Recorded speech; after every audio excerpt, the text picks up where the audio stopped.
how do I stop myself when I'm future tripping? For example, if my primary partner doesn't call or text me back in a few hours, I'll start feeling like I'm not important to him anymore, and therefore we're going to break up, etc. I can take things really too far. I thought you meant like Back to the Future too, like you're in the future. Do you have any banana peels? I do, in my pants. It's Cathy from the IntimacyDojo.com. ReidAboutSex.com. And what were we actually doing? So this person wrote in and said, how do I stop myself when I start going down the rabbit hole into future tripping, which is imagining something that did or didn't happen could mean for the future. Yeah. Making up stories about the future. Yeah. So my advice is going to be a little bit dependent on just how you deal with anxiety and how you like your spin out style in your own head and nervous system. What I like to do is, because I'm a jackass, even to myself. At least you're consistent. At least I'm consistent.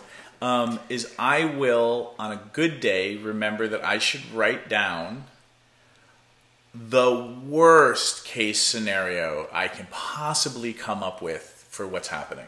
He hasn't texted back because aliens have invaded and are just dissecting. No, that's not the worst. No, aliens, please. No, but it's like I'm gonna write out like the Armageddon version of they are dead. Somehow it will look like I killed them. Oh wow, that's really bad. I'm going to jail, like whatever it is. Like again, like it could be aliens. I mean, hey, aliens came down from space. They brought a new disease with them. It is now zombie apocalypse. I'm not going to be able to find them because the zombies are chasing them. Like I'm going to go start off small, but then take the momentum that I'm starting to do in my head and I'm going to turbocharge it and use my imagination to exaggerate it until I start giggling at how silly this is. Mm-hmm. Now, it's not going to work for everyone's nervous system or how your relationship with your brain and your mind. However, by me exaggerating it, I'm the one in control now.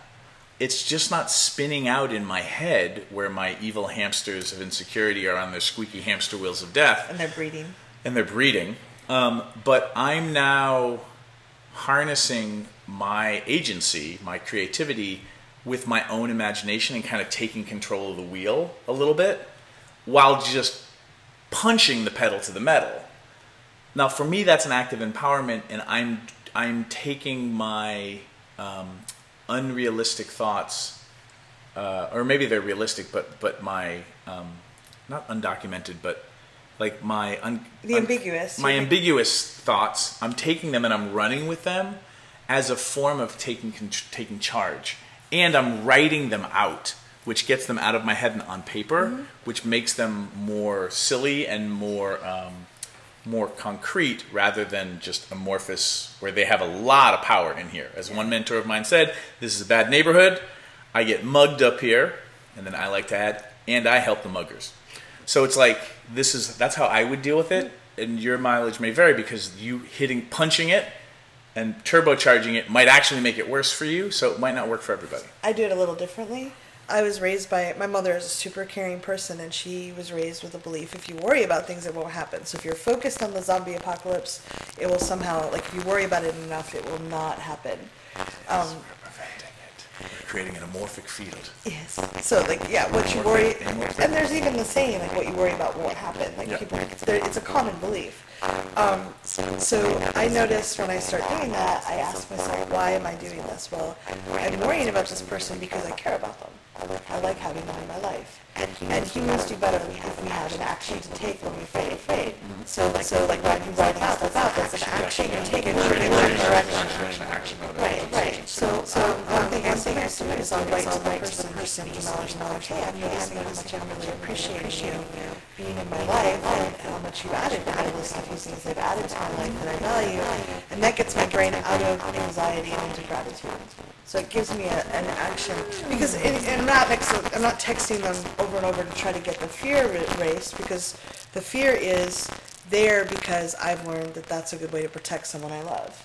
Oh. So if I express the love and gratitude for what I've had with them, it kind of short circuits that, and it helps me get into a different energy. Okay, that's good.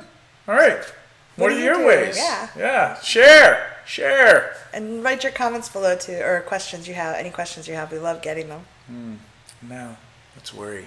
Oh, Whether no. they'll leave comments. What if they don't ask any questions? Oh my God, what does it mean?